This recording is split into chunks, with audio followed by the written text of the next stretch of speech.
ეგრეთ წოდებული ენვერის საქმეში ბრალდებული პირები დღეს საზოგადოებისთვის სიმართლის მიწოდების აუცილებლობაზე საუბრობენ. ისინი უპირველესად საქმეზე გრიფით საიდუმლოს მოხსნას და თითოეული დეტალის გასაჯაროებას მოითხოვენ.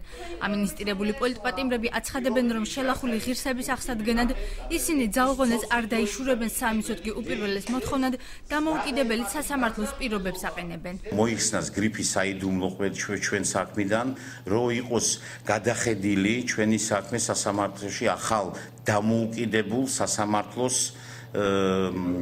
პირობებში. ჩვენი ღირსება როგორც ოფიცრების შეილახა საზიზღრობა ჩაიდინა ჩვენ წინაშე და ჩვენ გვინდა რომ აი ეს ღირსება არ გვიდგინონ. ჩვენ გვინდა რომ ის სახელი დაგვიბრუნონ. ვერცეთი ქვეყნის მოწინააღმდეგე ქვეყნის თავდაცვის სამინისტრო ვერც კი იოცნებებდა იმაზე რომ აი ესე პატარა ქვეყნის საერო ძალებიდან შეეძლოთ 10 მფრინავი წყობრიდან გამოიყვანა. არმენ გევორქიანი და გოჩა დიასამიძე დღეს იმ პირობებზე საუბრობენ, რომელშიც ბოლო 2 წელნახევარი გაატარეს. მათი თქმით, ცნობილი ციხის კადრების მსგავსი ფაქტები ყოველ კვირას ხდებოდა, რასაც ფსიქოლოგიური ზეწოლაც ერთვოდა. რასაც თქვენ იხილეთ კადრებში, ხო? მე ხედავდი კვირაში მინიმუმ 1 ჯერ იმაზე, რაც თქვენ ნახეთ 100 ჯერ მეტი. ხო და რა თქმა უნდა ფსიქოლოგიურად ძალიან ცუდად მოქმედებდა. იმის გარდა არ ქონდა საშუალება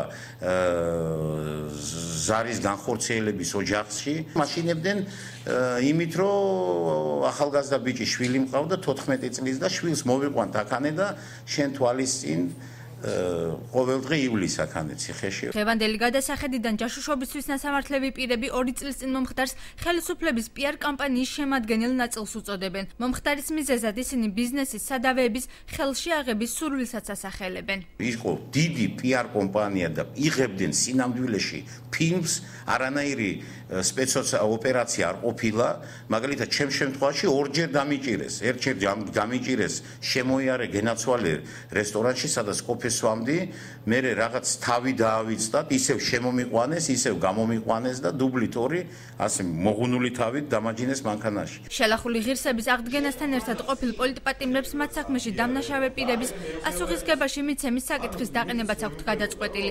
ისინი სარჩელის შეტანას თვის ბოლოს აპირებენ. დაისაჯოს ის ყველა ადამიანი, ვინც ეგ ჩაიდინა, რომ მომავალში არავის არ გაუჩნდეს იმის ილუზია, რომ შეუძლია აი თავდაცვის სამინისტროდან ასეთ ოფიცრები გამოიყვანოს წყობრიდან. ენვერის საქმის მონაწილეები რეაბილიტაციის საჭიროებაზეც ამახვილებენ ყურადღებას.